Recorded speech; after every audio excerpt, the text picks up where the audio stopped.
Hey everybody, welcome to Review Time. I'm your host, Islip, and sorry for the noise over to the either left or right side of your screen. I have the air conditioner is on, and I'm on the outside of the air conditioner, so yeah.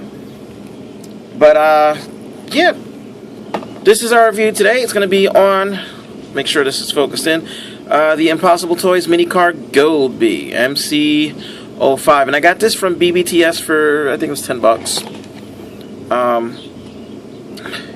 And there's the bio and stuff, and it's made in China. Yeah, what isn't made in China nowadays? So let's go ahead and open this guy up. And you open up, you get no instructions, you get a clear clamshell with a gun that for whatever reason won't stay in its proper spot. So I'm going to take the bug out. We're going to leave the gun in there just for now because there's no place really to store the gun in this mode, which that is a shame. It's too bad there isn't a proper spot to pop it. I wonder if I can no, I wouldn't be able to stick it in there because the face takes up too much. So put the clamshell off to the side for the moment, and here is Goldbug, which really looks sort of like a mustard brown rather than a gold, so I may actually go ahead and try to spray paint this a proper gold color. But here he is. He has rubber tires. That's impressive, and he looks like a G1. He looks like a G1 Bumblebee, to be honest with you. He doesn't even look like the Goldbug. He looks like a Bumblebee, just with burnt colors. And that's the underside. It's plain, and you see fists, but it's definitely got that G1 Bumblebee style, and it rolls pretty decently. It's, rubber tires. What do you expect? Rubber tires on pins. So yeah. Before we go and change him up, let's go ahead and get some other G1-esque updated figures. So here we have Hasbro's Huffer, Minibot Huffer, and we have Wind Charger, also an update. These are both from the Generations Combiner Wars line. So you can see he doesn't really, they don't fit the aesthetic anymore. They're not G1 Minibot aesthetic anymore. However, we also have, this was, I believe, was the iGear version of Huffer, and it still keeps to the Minibot aesthetic of being really squished and really, yeah, so it fits. This fits, even though it's a little too angular, but that's the way the original one was like that. So let's go ahead and get them changed up. Get them changed up is very easy. First thing you want to do is come over here and pop the arms out, and the reason you want to do that is because you see that right there, there's a little peg, and it pegs right into that hole right there to keep the whole thing from moving. So you want to do that. Just get them out of the way. Come here, pull this out like you would with G1.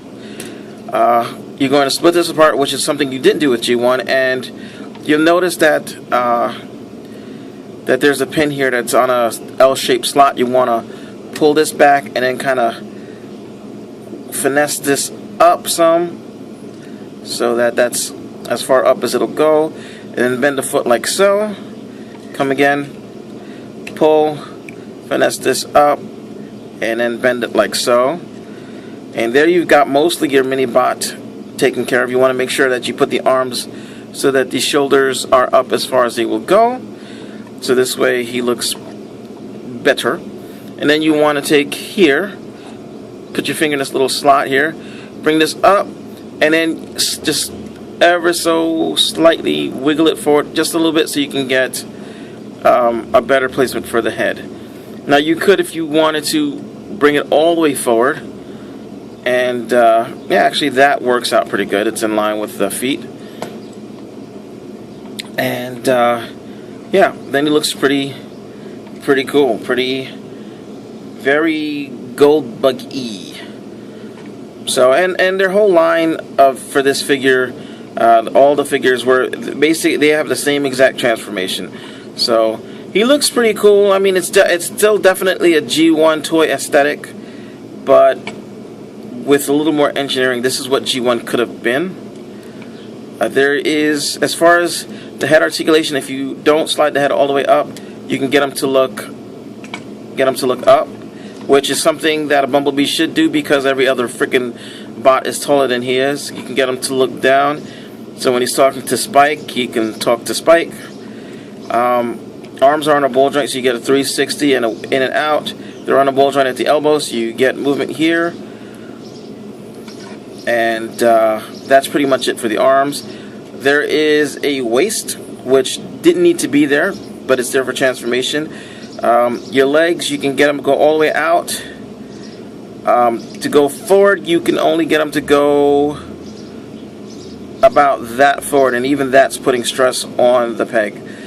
Because they should have made this a little bit, just come down just a little bit more so you could get more of a range. But you've got that, you've got your knee bend, you've got foot pivot, and it also rotates. So yeah, there's that.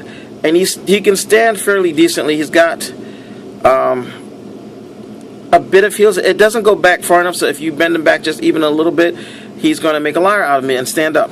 I've been having the darndest time getting this guy to stand up and just, you know, be like looking up at other bots without falling over.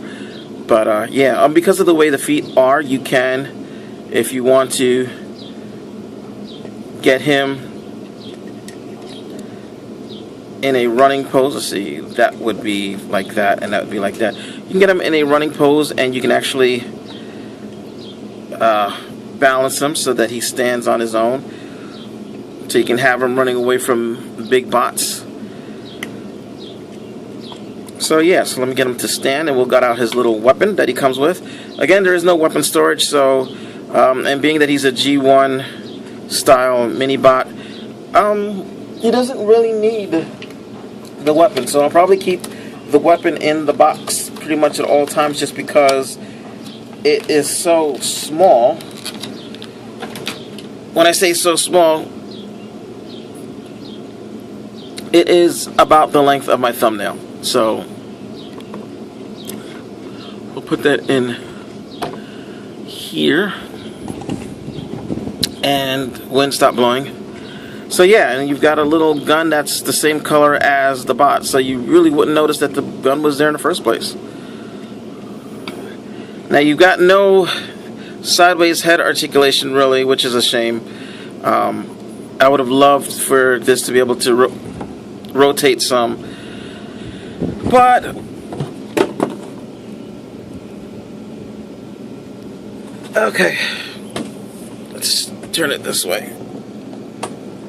Yeah, you know, whatever. Sorry guys, the wind is not being very helpful to me today. It's being very obstinate. So, you know, let's see. That actually looks a lot better without the whiteboard. So we'll just leave the whiteboard off. And just hope that it's going to focus. Now, the reason that I've been putting the whiteboard there is because my camera will focus on the wall behind the figure rather than on the figure, and I want to make sure we got the details in. And speaking of details, let's take a look at the face. That's a pretty decent face. That is definitely a Goldbug's face. Come on. So let's go get some size comparisons with some of his fellow G1 mini bots that have been generation sliced. So here he is with Power Glide, and he is a bit too tall. To be honest, if I am honest, he is a bit too tall for that scale. Let's get him out of the way. Oh, actually, we could just... So he is just way too tall, to be honest with you, than to be in scale with any of the generation stuff. But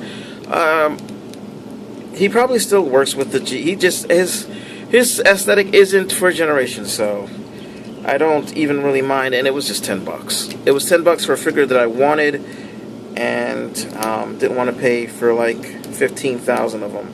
Now, I would have rather had Bumblebee, but they were, of course, out of the Bumblebee. Go away, bee, or fly.